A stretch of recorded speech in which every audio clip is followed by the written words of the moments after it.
Hello and welcome to VOA's Red Carpet, the show that brings you the latest in entertainment news, in sports, in film and television from around the world.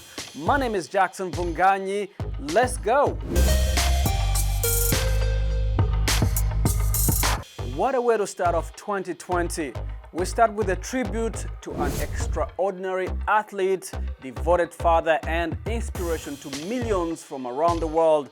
People everywhere are struggling to find the words to describe the loss of US basketball legend Kobe Bryant. Kobe died in a helicopter crash along with his 13-year-old daughter Gianna. Bryant, who was 41 years old, played his entire 21-year career with the Los Angeles Lakers, winning 5 championships. His daughter Gianna was a promising player herself, who Bryant said would carry on his legacy.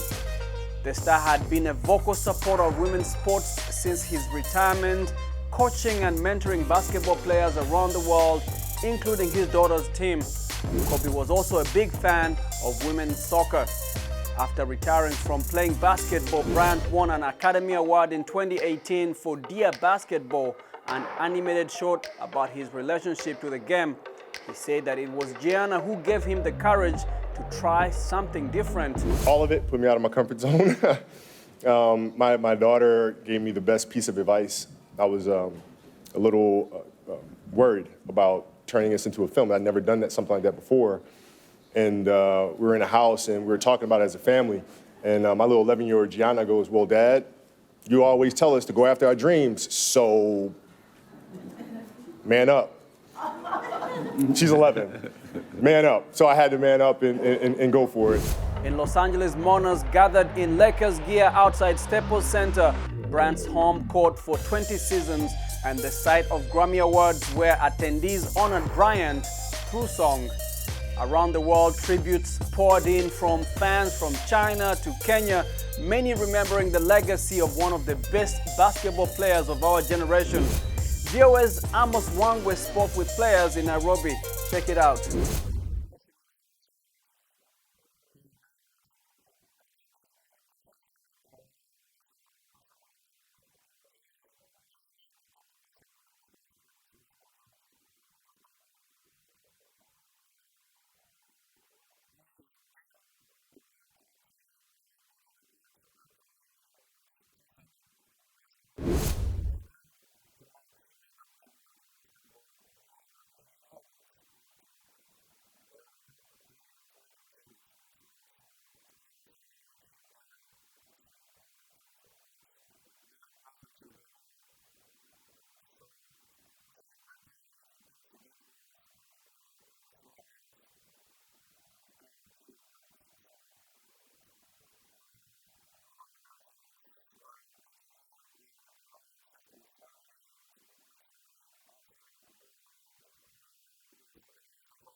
News of Kobe's death broke as the world of music was getting ready for the biggest night, making this year's Grammys one of the most emotional celebrations.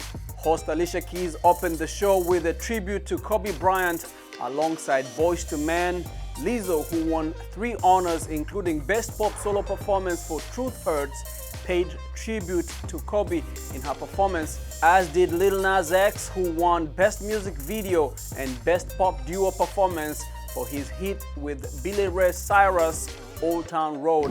Then there was an all-star tribute for Nipsey Hussle with a performance by DJ Khaled, John Legend and Meek Mill, Kirk Franklin, Roddy Ricch and YG, who brought out a group of dancers wearing traditional Eritrean attire to pay homage to Nipsey's heritage. The lead rapper's collaboration with DJ Khaled and John Legend on Higher took home the Best Rap/Song Performance Award.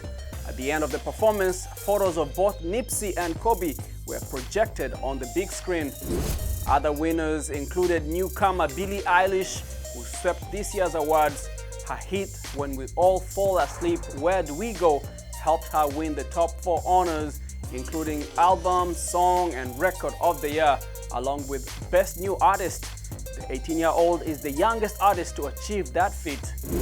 And while Burna Boy did not win a Grammy, Angelique Kidjo dedicated her award for Best World Music Album to the Nigerian star, saying, quote, "Burna Boy is among those young artists who come from Africa that is changing the way our continent is perceived and the way African music has been the bedrock of every music." Facts, my dear Angelique, dropping facts and truth. And here in Washington, the Kennedy Center is hosting a series of African artists, including South African dance crew Buyani Dance Theater. Red Carpeters Barbara Santos takes us to their performance of Sion Requiem of Ravel's Bolero. Check it out. South African choreographer Gregory Makoma and his contemporary dance company Buyani Dance Theater performed for the first time at the Kennedy Center in Washington as part of the company's tour in the U.S.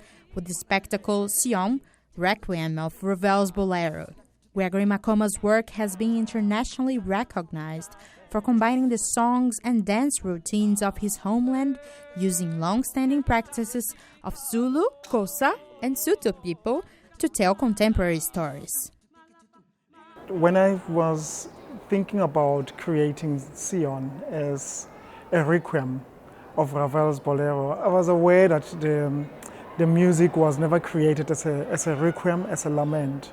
But I was also inquisitive in terms of how, what will happen if I take this music and create a score that was speaking to us as Africans. So I focused with the composer Nhlanhla Mahlangu, we focused on isicathamiya, which is a South African singing and dancing. It's a form which was created as a response to our colonial oppression. Death and grief are the focus of the presentation, but the real message behind Sion is the transformation of those emotions associated with the loss of life into hope and prevail of humanity. Set in a cemetery, the dance is inspired by the character Toloki, a professional mourner, created by South African writer Zakes Mda in his novels Ways of Dying and Sion. When Zakes was writing this book, it was really during our transition in our political history in our country, and we were entering into the democratic dispensation of our country. So people were dying. There was a lot of black-on-black violence, and people were also dying of HIV and AIDS. There were so much of killings that were happening around us as a nation, and I felt we were turned into professional mourners, like Toloki, the character. Viewers could relate the power message of Makoba's dance not only to the history of South Africa, but the connection to the African Americans. There is a connection to history, the history of African Americans here in the U.S. and how they bonded together to make it through tough times. So it was a symbolism of that bond and how they worked together and in a sense, danced together and celebrated together and cried together and mourned together. The performance earned a standing ovation at the Eisenhower Theater of the Kennedy Center. Attendee Verdell Carter explained how she enjoyed the show so much, she came back the next night.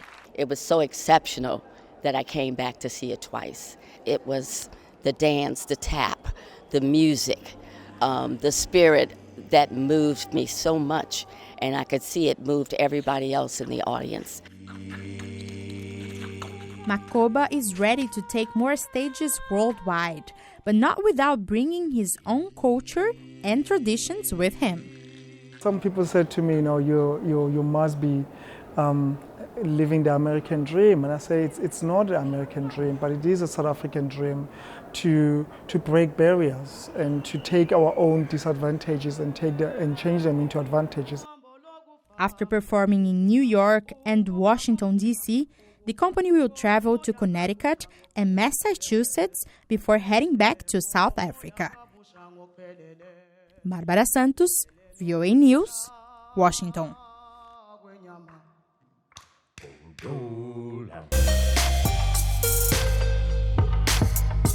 Jordan Peele remembers Denzel Washington giving him a standing ovation, and Nicole Kidman recalls being in shock. Pedro Almodovar has a memory of pride.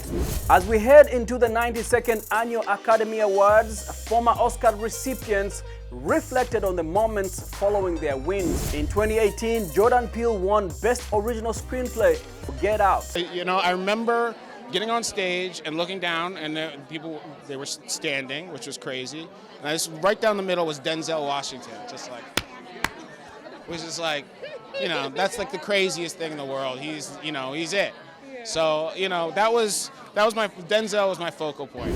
And actress Lupita Nyong'o, who starred in Peele's second movie, Us, picked up her Best Supporting Actress award for 12 Years a Slave. I remember being very disoriented, and then Liza Minnelli grabbed me and gave me the biggest hug, and I was like, wonderful, thank you, nice to meet you. So stay with VOA's Red Carpet for this year's Oscar winners. I will be in LA next week at the Oscars, and I will take you with me on the red carpet and show you some of the backstage activity and all the stars and the after parties. One of this year's top contenders is the war drama 1917 with 10 Oscar nominations. The Sam Mendes movie follows two young soldiers during World War I on a mission to alert 1,600 British soldiers that they are being led into a trap. VOA's Penelope Polu has more. Check it out. You have a brother in the 2nd Battalion. Yes, sir. Is he alive? And with your help, I'd like to keep it that way. But they're walking into a trap. Your orders are to deliver a message calling off tomorrow morning's attack. If you don't, we will lose 1,600 men. Your brother. Sam Mendes says in order to create an immersive experience for the audience, he filmed the soldier's journey in what appears to be one continuous shot and in real time. According to film historian Stephen J. Rubin, Steven Spielberg's 1998 Oscar-winning film Saving Private Ryan was the first to create immersive realism through close-ups on the battlefield. But Saving Private Ryan was a World War II film, a subject much closer to the hearts of wide audiences than World War I classics such as the 1930s Oscar-winning All Quiet on the Western Front or Stanley Kubrick's 1957 Paths of Glory, depicting a historically more distant war and filmed in the distant past. Mendes says he wanted to immerse the audience back into World War I battlefield using unconventional storytelling and state-of-the-art production. 1917 is a slice of... And thanks for watching VOA's Red Carpet. I'm Jackson Vunganyi. For more entertainment news, remember to check us out at voanews.com. We are on Facebook and Instagram and on YouTube. Until next time, goodbye everyone.